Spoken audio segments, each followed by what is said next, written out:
Assalamualaikum warahmatullahi wabarakatuh.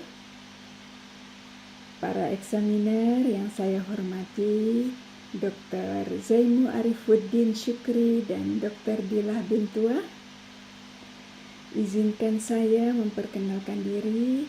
Nama saya Ana Rosilawati dengan nomor matrik 24010-235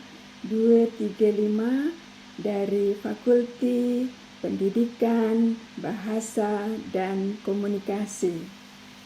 Pada kesempatan ini, izinkan saya membentangkan proposal kajian saya dengan tajuk Kebebasan Ekspresif dalam Pembelajaran Terbeza di Madrasah Aliyah Negeri Pontianak.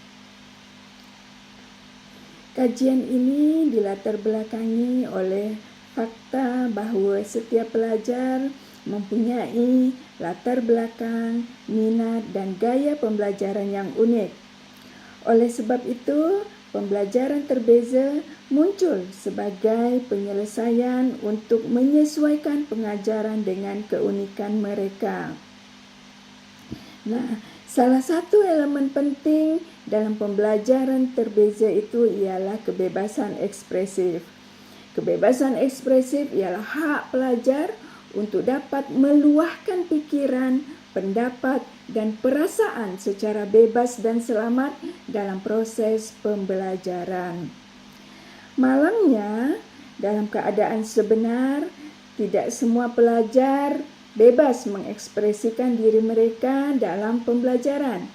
Masih ada pelajar yang merasa malu, takut diejek, takut melakukan kesilapan, dan kurang keyakinan diri. Ini menyebabkan kebebasan ekspresif tidak dapat direalisasikan secara maksimal dalam pembelajaran. Satu lagi sebab pengkaji ingin menjalankan kajian tentang pembelajaran terbeza ini ialah karena didapati masih banyak masalah yang muncul di lapangan di mana didapati guru yang belum profesional, yang masih mengajar dengan pendekatan konvensional dan kaedah yang seragam, sekaligus menyebabkan pelajar yang mempunyai gaya pembelajaran yang terbeza merasa tertekan dan kurang termotivasi untuk belajar. Daripada latar belakang ini, pengkaji membangkitkan masalah kajian tentang cara melaksanakan kebebasan ekspresif dalam pembelajaran terbeza di Madrasah Aliyah Negeri Pontianak. Daripada masalah ini, pengkaji kemudian membahagikan ke dalam 3 soalan kajian. Yang pertama, apakah bentuk kebebasan ekspresif yang muncul dalam pembelajaran terbeza pada mata pembelajaran Pendidikan Agama Islam di Madrasah Aliyah Negeri Pontianak? Yang kedua, bagaimana pelaksanaan kebebasan ekspresif dalam pembelajaran terbeza di mata pelajaran Pendidikan Agama Islam di Madrasah Aliyah Negeri Pontianak? Dan yang ketiga, apakah cabaran yang dihadapi oleh guru dalam melaksanakan kebebasan ekspresif dalam pembelajaran dibezakan pada mata pelajaran Pendidikan Agama Islam di Madrasah Aliyah Negeri Pontianak? Daripada hasil kajian ini, pengkaji berharap dapat mengenal pasti kebebasan ekspresif yang muncul, yang wujud semasa pembelajaran terbeza pada mata pelajaran Pendidikan Agama Islam yang dijalankan di Madrasah Aliyah Negeri Pontianak. Yang kedua, mengenal pasti, menganalisis pelaksanaan kebebasan ekspresif dalam pembelajaran yang terbeza pada mata pelajaran Pendidikan Agama Islam di Madrasah Aliyah Negeri Pontianak. Dan yang ketiga, meneroka cabaran dan rintangan dalam melaksanakan kebebasan ekspresif pada mata pelajaran Pendidikan Agama Islam di Madrasah Aliyah Negeri Pontianak. Penyelidikan tentang pembelajaran terbeza telah dikaji secara meluas oleh penyelidik terdahulu. Beberapa hasil kajian yang penyelidik perolehi berkenaan pembelajaran terbeza menunjukkan bahwa pembelajaran dibezakan mempunyai ciri-ciri yang menampung, melayani, dan mengenali kepelbagaian pelajar dalam pembelajaran mengikut kesediaan, minat, dan kegemaran belajar mereka.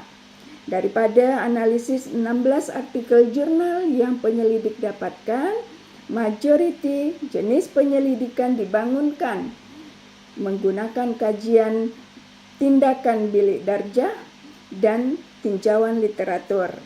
Instrumen yang digunakan dalam penyelidikan lebih bertumpu kepada mengukur hasil pembelajaran pada mata pembelajaran umum, gaya pembelajaran dan minat pelajar, tetapi tiada apa yang dikaitkan dengan kebebasan ekspresif pelajar dan mata pelajaran pendidikan agama Islam. Oleh itu, kajian ini akan menambah perkara tersebut. Bagi metodologi, pendekatan yang digunakan pengkaji ialah pendekatan kualitatif dengan reka bentuk kajian case. Kajian case dalam kajian kualitatif ialah kaedah penyiasatan yang mendalam dan terperinci untuk memahami fenomena sosial atau peristiwa tertentu dalam konteks sebenar. Pendekatan ini dipilih karena ia dapat memberi kepahaman dan dalam tentang pengalaman dan persepsi pelajar dan guru dalam konteks kebebasan ekspresif dalam pembelajaran. Penyelidikan ini adalah kajian case penerokaan, yaitu meneroka amalan pembelajaran terbeza yang dilakukan oleh guru di beberapa madrasah, kemudian bagaimana kebebasan ekspresi pelajar direalisasikan dalam konteks ini. Adapun sampel yang dipilih adalah sampel bertujuan. Sampel bertujuan adalah teknik persampelan yang dijalankan dengan memilih peserta berdasarkan kriteria tertentu yang relevan dengan objektif kajian. Teknik ini bertujuan untuk mendapatkan data yang tepat dan relevan dengan persoalan kajian.